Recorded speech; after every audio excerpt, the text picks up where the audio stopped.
नमस्कार दोस्तों, अनुराग मिश्रा नाम है हमारा। क्या आपने कभी दक्षिण पूर्व एशिया का नक्शा देखा है? वहां एक छोटा सा देश नजर आता है, ब्रुनाई, जो बोर्नियो द्वीप पर मलेशिया के बिल्कुल पास बसा है। तो सवाल यह है, आखिर ब्रुनाई मलेशिया का हिस्सा क्यों नहीं है? इतना छोटा देश, इतनी कम आबादी, फिर भी स्वतंत्र। इसके पीछे की कहानी बहुत गहरी है और सीधा इतिहास, तेल, गैस और सत्ता की राजनीति से जुड़ी है। ब्रुनाई, छोटा देश, बड़ी कहानी। सबसे पहले समझिए ब्रुनाई कितना छोटा है। इसकी आबादी आधे मिलियन से भी कम है। आप कार से इसे 2 घंटे में पार कर सकते हैं। लेकिन इतिहास की किताबें बताती हैं कि यह छोटा सा देश कभी बहुत ताकतवर था। 15वीं सदी में ब्रुनाई का साम्राज्य अपनी ऊंचाई पर था। उस समय इसने बोर्नियो के बड़े हिस्से पर राज किया। यहां तक कि दक्षिण फिलीपींस तक इसका प्रभाव था। यानी कभी जो साम्राज्य कई देशों तक फैला हुआ था, आज वो सिकुड़कर छोटा रह गया। ब्रिटिश दौर की शुरुआत। 19वीं सदी आते आते हालात बदल गए। 1888 में ब्रुनाई ब्रिटिश संरक्षित राज्य, ब्रिटिश प्रोटेक्टोरेट बन गया।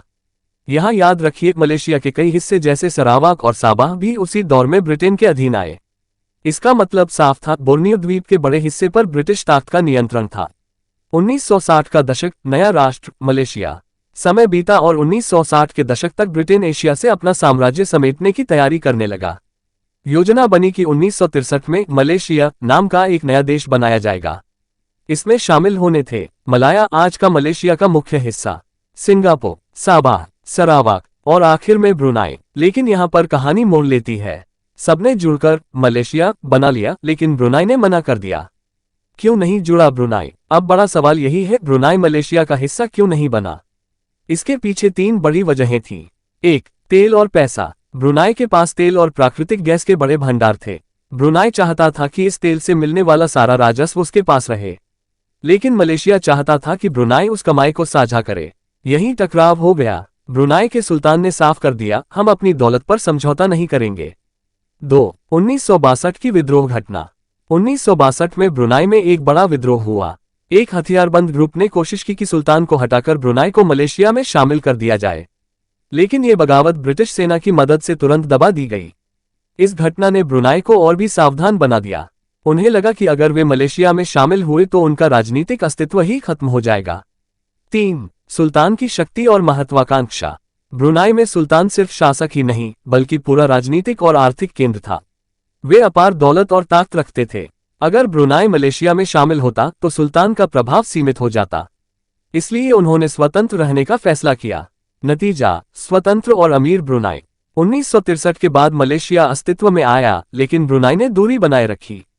1971 में ब्रिटेन और ब्रुनाई के बीच समझौता हुआ, ब्रुनाई आंतरिक रूप से स्वतंत्र रहेगा। और फिर 1984 में ब्रुनाई पूरी तरह आजाद देश बन गया।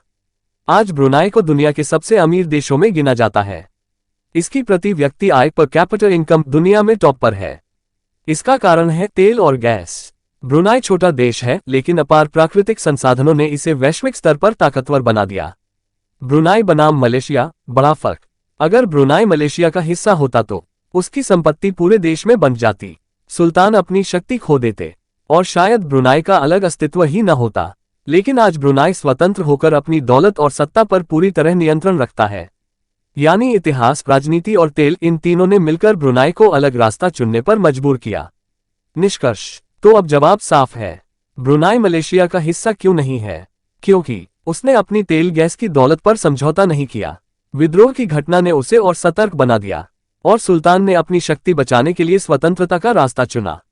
आज ब्रुनाई भले ही नक्शे में छोटा लगे, लेकिन उसकी कहानी बताती है, कभी कभी संसाधन और सत्ता छोटे देशों को भी बड़ा बना देते हैं।